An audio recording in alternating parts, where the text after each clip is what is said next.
Okay, so I want to share my views on this one about who I will be supporting in the general election. Well, you already know because you've seen the title. I'm going to give it to the Liberal Democrats. Actually, I should say that in an election you have two votes essentially, one for the parliamentary candidate and one for the local council candidate. Um, and my local council candidate still haven't decided, but for the parliamentary vote, I'll probably give it to the Liberal Democrat. Um, this is not because I've got anything against the local MP. In fact, I think she's a good MP. But I tend to personally vote more along the party's lines rather than the individual lines. So this is not sort of resentment about my local MP. I think she's a decent MP. I think so there's nothing personal against her. It's simply because as parties go, the Liberal Democrats do it for me, and I'm voting for the party, not for the individual. Um, so I want to talk a little bit about my reasons why. Now, the first thing I want to say, and if this wasn't clear enough, is that this is purely my own opinions here. I'm not asking anyone to agree with me. I'm not trying to sway anyone else's vote or anything like that. I'm simply laying out my own opinions. There might well be other undecided voters out there, and if they watch this video, maybe they can see some perspectives that they didn't see before. So that's all. I just want to share my thoughts. Firstly, I do think voting is important. I know Russell Brand's had views on that, which he has subsequently altered. I believe that men and women struggled for a very, very long time to get to the situation where we are now. I don't sort of see this as, oh, well, it's a best of a bad bunch. I'm not so pessimistic. I think that there's areas with most of the parties I can find agreement on, and also areas where I'm very uncomfortable on. Now, with the Liberal Democrats, I am not absolutely slavishly in support of everything they do or stand for. So this is not a case that I'm sort of massively enthusiastic about it, but nor is it a case that I'm pessimistic and I'm sort of saying they're the best of a bad bunch. It's not like that, because I really do believe that there is some areas I can align myself with most of the parties. And I have spent time looking at manifestos, looking at policies, trying to think about this independently, and trying my level best to think about it as an individual, not through pressure from anyone else or any source. So this is entirely an individual thing. What sways it for me for the Lib Dems? If I had to sum that up in one word, I would say centrism. Centrism. Now, my sort of thoughts on the Lib Dems over the last 5 years. Initially, I was supportive of them because I'd actually been a member of the party at that time. But getting into the coalition, like further in, I sort of suspended my membership. I left the party, and I became somewhat disillusioned. I was very angry with a lot of the cuts, and especially the way the Conservative Party were scapegoating the unemployed. I was very angry with some of the policies, especially workfare, for example. And I still am. I haven't changed my position on that. But what people need to remember is these are two separate parties. And as a junior party, I think the Lib Dems have had a very difficult time in trying to show that they are independent from the Conservatives. Um, there is actually a range of areas where the Liberal Democrats have tried to push for progressive legislation. Um, and I haven't got that up in front of me now, but I don't want to give a running commentary here about all the ins and outs of every single policy area. But to those who say that Nick Clegg and the Liberal Democrats are exactly the same as the Tories, I think you're being unfair, and I think you need to look at what they have actually tried to do within the coalition government that is different from the Conservatives. Maybe I'll cover that in another video. Um, I didn't prepare it actually, but I have seen um, a forum that has laid out clearly the areas where they have tried their level best to be different. Now, if I can find that again, I'll probably make a video about it. There is a lot of anger about at Nick Clegg personally, and the tuition fees obviously was a big thing. A lot of young people feel let down, and I can't say I want to judge them or blame them, but The thing that people need to remember is Nick Clegg and the Liberal Democrats did not win the election. Nick Clegg is not Prime Minister. This is a very important thing because the whole notion of betrayal is that if you get into government, you should deliver the promises. Now, they are in government, but they are the minority party, which means it is they simply cannot get everything their own way. And I think under the circumstances, they've been trying their level best. Now, Nick Clegg has expressed his remorse for the tuition fees saga, and he said in retrospect he would have explained it better or not given such. The mistake he made was in promising something he couldn't deliver, and that should be a warning to all politicians. So right now, with Ed Miliband having this granite sort of slate thing in Hastings, I think it's a big mistake because he doesn't know what's going to happen with the election, and he should be learning from Nick Clegg's experience. Don't promise voters something you cannot absolutely guarantee you can deliver. Obviously, there's pressure on political parties to be inspiring and to give people a notion of change. And I read an interesting article today in the Times that people generally don't vote on records, but vote on what they want to see in the future. So every political party can say we've done A, B, and C. The real issue is what can they offer for the future. I mean, maybe this isn't a good comparison because it was an exceptional circumstance, but Churchill and the Conservatives could not understand why they'd lost the 1945 election, even though Churchill had won the war. There's an expression in this country, people cheered Churchill and voted Attlee. Now, the reasoning behind that was that Churchill was associated with the war, um, and he was a conservative. And although people enormously respected him on a personal level, they didn't want to endorse his party. Um, so my point with that is people look to the future, not to records. Churchill, obviously, in the 45 election, was banking on the fact he got the country through the Second World War, which is no mean feat. And he felt personally very hurt by that sort of the fact. From his perspective, it was the British people not being grateful for what he had done, and yet they actually were very grateful, but they were looking to the future. So political parties can't just go on the records. I mean, I do think it is important that voters recognise what parties have done. And when I hear people come out with sweeping statements like, "Oh, they're all the same, they're all rubbish," this sort of thing, I feel very frustrated because that indicates to me that the people aren't really looking at the specific record of whoever they're denouncing. The truth is, some policies are damaging, some policies are good. It's never all bad or all good. That's common sense.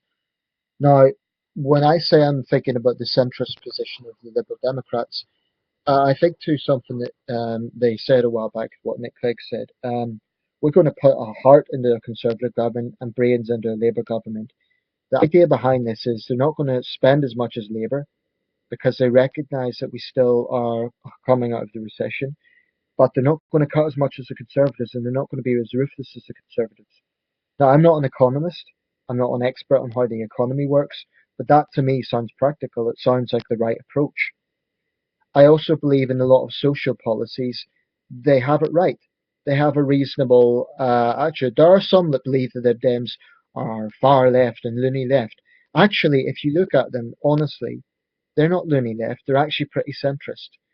Um, I mean, there's no comparison to make between the Liberal Democrats, for example, and the Green Party. There just isn't. The Greens are reckless. They are, in my opinion, a fringe party, and some of the things they come out with are just stupid, if not profoundly naive. I am voting for a party that I believe has a realistic chance of, if not governing, at least being part of a government. Now, I know there's people saying that the Lib Dems are going to be wiped out. My own prediction is they will suffer, they will lose seats, but I don't think it will be as cataclysmic as people are predicting. And even if it were, I don't sort of take the view that I vote for the winning party. I take the view that I vote for who I feel comfortable with. So I'm still voting for the Lib Dems, even if I am backing a loser, because I've analysed this, I've looked at policies, I've weighed everything up, and everything comes down to centrism. Um, Another thing that I find, some people might say, well, why not back Labour? Because you would probably get the impression that I'm centre left. Actually, I regard myself as purely centrist. There's many areas I'd regard myself as right wing.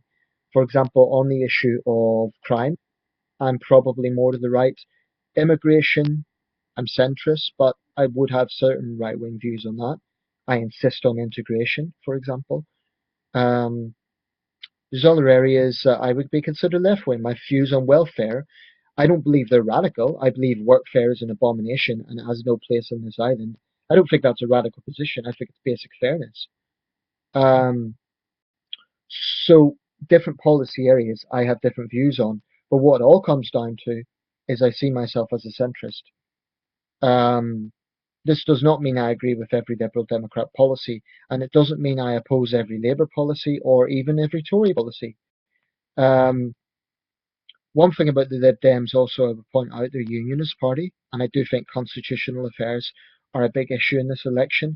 I cannot understand people who say vote for Plaid or vote for the SNP to be progressive. Whatever compassionate policies they may have, if you give your vote, and this isn't scaremongering, people can vote whatever way they want, but the fact of the matter is if you give your vote to a nationalist party, you're furthering their agenda of breaking up the country. That's a simple reality. So I cannot understand people who think it's in any way progressive to break up the United Kingdom, because the sole agenda of the nationalist parties is the fragmentation of this country. You can gloss it over any way you want, but that is their agenda, ultimately. In every election, it is their final goal. And that isn't scaremongering, it's plain observation.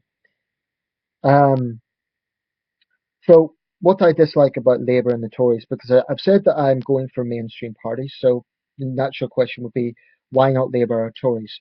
First of all, the Tories, there's simply too many policy areas I cannot align myself with them on. I think they probably have a better notion on crime and a few other areas, but their attitude to the unemployed, in my view, is reprehensible. I think it's disgraceful that on every major issue Cameron has been out of touch. For example, phone hacking, bank bonuses, all of these major issues, Cameron has chosen those in a position of power. He has chosen, for example, to, not him personally, but his party perhaps, have definitely chosen to make excuses for the tabloid press. They have chosen to make excuses for bank bonuses. On every major issue, they have been out of touch. Um, I also believe that their attitude to the unemployed borders on a hate campaign. I mean, the sort of billboards they put up in 2010 were designed to turn people who have a paid job against the unemployed. And I think that is the worst form of populism. I have contempt for that. And as someone who has been through unemployment and been through the back to work program, I think it's a completely counterproductive thing. And I think it's designed to punish, not to encourage people into work. So I've no time for that sort of for the sort of attitudes they have. There are people in the Conservative Party, given half a chance, they would bring back workhouses. So really, ask yourself where their compass is. The notion of fairness to me is just absurd when they continuously back the super rich and continuously scapegoat people who can't really defend themselves. Now, the Labour Party, what issue do I have with them fundamentally? Well, there's areas I find myself in agreement with the Labour Party on, and I don't think the far left. You know, there's constantly the Murdoch press is talking about red ed this, red ed that. I don't think the Labour Party is particularly extreme. I don't think they're a far left party at all. I think under Miliband they have moved more to the left, but for Labour that is a good thing. Now, what is the main thing that puts me off Labour? Actually, it's probably something that isn't really a major policy area, but I have to say it irks me off in a big way, and that is their militant feminism. I'll just come out and say that. It puts me off. As a male voter, as a voter in general, I think it is completely the wrong approach to try and take a group of people and imply that they are an oppressed group of people when they blatantly aren't, i.e. women. Women are half the population, in fact slightly more. Now I understand that there's a large number of people don't vote and more women than men actually. So I have no problem with political parties trying certain campaigns or techniques to try and encourage people to vote. That's fine. It's important. But the problem I have with the Labour Party is the militant feminism is anything but egalitarian. Now, today I saw something that swayed me even further to the Lib Dems and contrasted it with Labour. They had a video called The Women's Manifesto, and it started off sort of a bit stereotypical. It was kind of pink, and you could tell what they were doing here. And it had a woman in a kitchen, and she was being all sweet and feminine, and At first, I thought, oh, great, this is going to be another feminist stunt to sort of, play the victimhood card. But actually, in the end, Lynn Featherstone spoke and she said that this election is about everyone. It's not about women, it's not about men, it's about everyone. Our manifesto is for everyone. Now, I find that very refreshing compared to what Labour is coming out with, i.e., women are VIPs. The fact of the matter is, in this country, there are issues that disproportionately impact women, that's true. But guess what? There is also issues that disproportionately impact men. And when it comes to egalitarianism, I trust the Liberal Democrats much more than I trust Labour. This doesn't mean they're perfect. And I'm not saying there won't be militant feminists within the Lib Dems as well. I believe that they're in every political party on some level. But it's definitely a lot more obvious with Labour. Now, a party that claims to be all about fairness, but then makes a specific demographic somehow more exclusive than the other half is ridiculous. I mean, militant feminism is not equality. Let's just be clear about that. It's not. Whatever way you try to present it, it's not about equality. It's just not. And I don't believe the Labour Party, I don't believe any party actually has done anywhere near enough to talk about issues that disproportionately impact men, including the Lib Dems. But at least this shows that they're not going down the same path that Labour is, and to me that is a good thing. What else? Well, clearly this is a party that shows compassion. They're putting a big focus on mental health. That is an important issue. It's something that for too long has been underestimated. It is a very important issue. Um, Again, on so many areas, they have a common sense approach. People think they want an open door on immigration. That is not the case.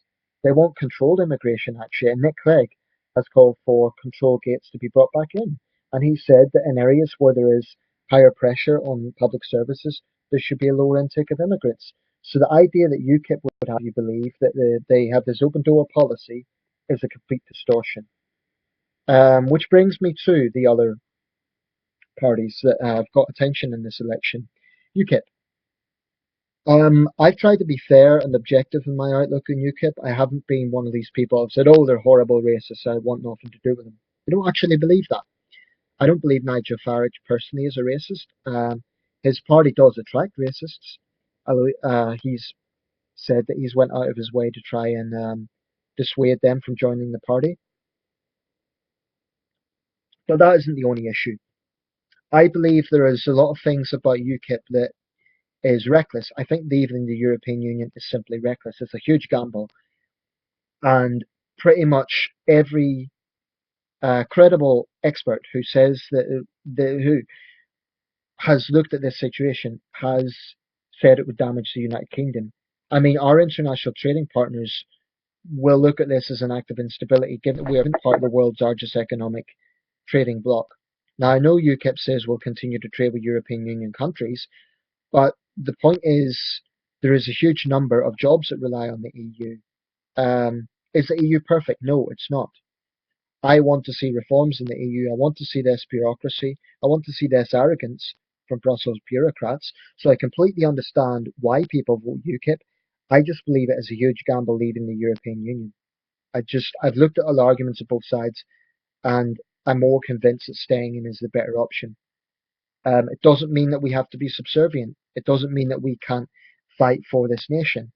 But it just means it's recognizing the reality of the modern world.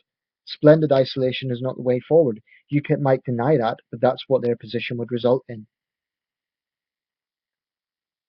Some of their programs, some of their policies are reasonable enough and not as extreme as people are making them out to be. But the thing about UKIP is I look at the sort of people it attracts, and frankly, it is full of cranks. And it's full of people who really have quite extreme views. Now, every time this happens, Farage blames the BBC. And this is another thing I don't like about UKIP. They're constantly playing the victimhood card to the point where they're getting actually politically correct. Ironically, for a party that says it's against political correctness, they seem to be incredibly sensitive when they are under scrutiny and when they are criticised. What Nigel Farage and UKIP need to understand is that every party gets criticised. Ed Miliband hasn't exactly had an easy ride in this election. So I'm a bit tired of UKIP's. Another thing about UKIP is I find it's quite difficult to have a civilized, reasonable debate with UKIP voters. I'm not saying everyone. I'm not saying that, but I've tried to reach out to them, and I've seen Liberal Democrats try to sort of, for example, there was a video with Jeremy Brown. Now, all I saw on that was hateful, spiteful comments from UKIP voters. And in the video, he was saying, we need to understand these people. We need to try and see where they're coming from. So it seems to me UKIP isn't really capable of having a mature, civilized debate. They have to resort to mudslinging. And yes, their opponents do the same thing. I get it. But to me, UKIP is still basically a protest party that has managed to do quite well under Nigel Farage. But I think on May the 7th, we're going to see them for what they really are. Now, the Greens are a joke. I'm sorry, but they're a joke. I, again, have tried to be objective. I've tried to look at some of the more reasonable policies. Some areas I'd agree with them on. Well, yes, we do need to be a fair and compassionate society. I think a lot of people would agree with that. But what Natalie Bennett and her party need to realise is that some of their more extreme, reckless policies are not going to be in any way credible for a governing party. And I assume that they eventually want to be a governing party. For example, essentially cutting off any links to NATO, any cancelling Trident, scaling back the armed force. In fact, I think their position is to scrap the British Army and replace it with a volunteer defence force. This is cloud cuckoo land. In a world where we have an emerging China, an aggressive Russia, um, goodness knows how many Islamist threats, I think that's reckless. You can never ever gamble defence. And when pushed on this, the Greens can't explain where defence money would come from. Even on the environment, which is supposed to be their thing, environmentalists have criticised them for not actually being entirely on the mark with that. So if you can't trust the Green Party on the environment, then what do they really stand for? I think basically, and my impression is the Greens attract sort of the left wing of the Liberal Democrats, disenfranchised Lib Dem voters, but it's basically a party that to me is just not credible. Um, they constantly talk about the establishment parties, and that's fine. It's easy to be populist and talk about the establishment, but this is a party that doesn't show itself really capable of governing. In my opinion, Natalie Bennett and her party have got too much attention in this election, completely disproportionate to the support they received. The Liberal Democrats are a much, much bigger party, and in my view, deserve more attention. Um, there's other areas I cannot fathom the Green position. I mean, on crime, for example, they are opposed to justice from on high. So they seem to have this sort of notion that everyone will sit round and have a cup of tea and the victim and the offender will make up. I mean, again, get into the real world. People who terrorize society need to be held to account. They need to be punished. Now, admittedly, the Lib Dems are not the strongest party on crime, but they're still more credible than the Green Party.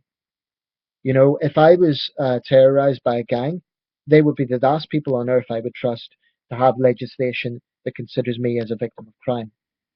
I believe the Green Party is pretty much literally the Hugahudi mindset. Like they don't seem to have any comprehension of the anger and the suffering that victims of crime go through. So I have no respect for that. And finally, another thing that puts me off the Greens is their attitude to extremism. They say that they will not make it a criminal offence to support Al Qaeda or ISIS. Now, this is incredibly naive. The rationale for this is everyone should have the right to an opinion. In the United Kingdom, we value freedom of speech, and so we should. But this is incredibly naive because the sort of adherence of the likes of Al Qaeda and ISIS, this goes well beyond having an opinion. These are people that are explicitly promoting violence violence against Jews, violence against gay people, violence against non believers, and violence against apostates, i.e., other Muslims that they don't approve of. It's fascism, and it just seems incredible to me that they would come out with that sort of position. Now, if they're consistent, would they then say that EDL supporters and Britain First supporters have a right to their views? I would be interested in hearing that, because quite often the far left has double standards on this. They say we should be tolerant about Islamism, but then want to criminalise the far right. Now, to me, it's two sides of the same coin, both political extremes.